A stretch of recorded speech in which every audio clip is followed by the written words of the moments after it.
Now for these trout, it's just a normal fillet. I'm coming up along the backbone. Oh, I got a little down on the other side there. Hold on. All right. Do you want the umbrella? What? Nah. I think I'll be all right. And I come up as far as I can into the head meat, and then now it's real hard right there, so I'm backing up just a little bit, and I'm gonna make nice. It got soft. You saw my knife just pop right out there, and I'm gonna go behind this fin and go straight down through, trying not to go deep. I don't really want to get the gut.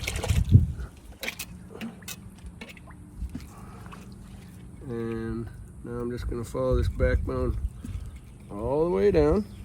Hopefully you got better angle than what I'm seeing.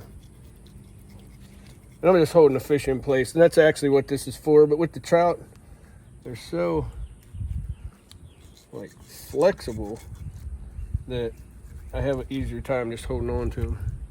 Now, when I get to the anal fin, you see this is the anal fin. When I get to there, I pop that out because all that's going to be coming out of the fish. And now I've got a place where I can get down. We should have gave him a piece. Right. So we got our buddy Vinny here. That's what we named him, Vinny. So now I'm just working down till I get to the rib bones. And you hear that? So that's the rib bone. So I'm turning my blade kind of away. I'm just using my thumb to pull a little bit. See how it exposes those rib bones? And I just make sure I stay on top of them and don't cut them, because I just want all this beautiful meat and no bones. So you just follow them around, and it obviously the more you do this, the easier it gets. Now I'm below all the ribs. You see that? That was the ligaments holding on there. Oh, probably lost a hair right there, but not bad. I'm no professional at this, but I've done enough of them to get a decent fillet. So, you know, in using this board, this is what you do. Only I'm gonna spin it around. Now you can see what you get on this side. All right, so first I'm just gonna start up high in the head, go down along the spine.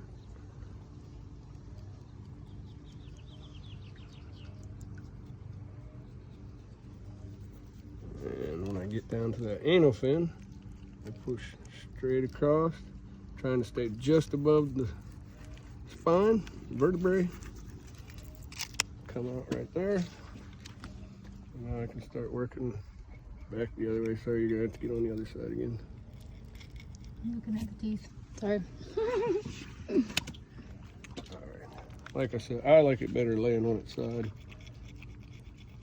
Now, if it's a big, like a fat fish, like a bass or something like that, usually I'll stand them up, hold them by their mouth and those jaws.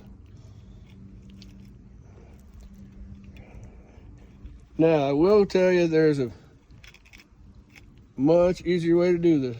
It really makes it nice. And that's if you let them sit on ice for a couple hours. They stiffen up really good, and it's way easier to do. And these babies were fresh, right? Yeah, we just got off the boat, took some pictures, and started cutting.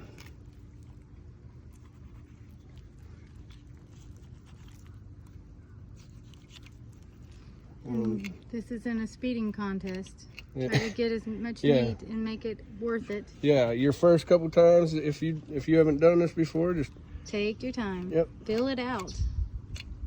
I see one bone that I got.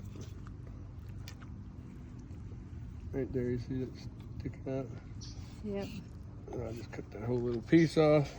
I'm gonna do all the fillets. Well, I'll show you this part next. This is how you finish them. I stick just the tip of the tail section in there, and that's why I go all the way down there. And I'll take my knife and just put enough pressure. And as soon as it starts to go in, you see me turn and I bring the fillet all the way over to the edge, and I'm just going to try to keep my knife flat and put just a little bit of pressure on this, because this is trout are soft meat. And I just keep pressure on it, come the whole way out, and there should be no skin left on here. And we have a beautiful fillet. Heck yeah. Now, try not to use fresh water on your saltwater species to clean them. It'll actually help promote bacteria when that happens. But the salt water, which is nice, we're standing on it, I can just rinse them off right there. Oh, and when you want to get rid of them, if you were at the water filleting? If you're going to put them in the water, it sounds kind of gross, but they have an air sac. You want to try to puncture it, and even if it's you can't see it, try to put a puncture in the front of it, and you're going to have to puncture both eyes because they have air sacs, and they'll just float, and then they'll start stinking, and your neighbors are going to want to kick you out of the neighborhood. Right. So Now, let it go do to we the need bottom any of so these? they can eat. No, I think we have enough. All right, so I just go through both eyes, make sure it's through both eyes, and that's really it. Now it's going to sink. See how quick it went? Yep. If you don't do that, they will float and they will start stinking. And I'm telling you, if you're my neighbor, I'm not gonna like that. Yeah. And we do this all the time. So and so we understand. Hey, people are out here trying to take care of their fish. You got to learn. I wasn't born with all this. It's years and years of fishing and listening to people that were better than I was. We're doing different things than I was.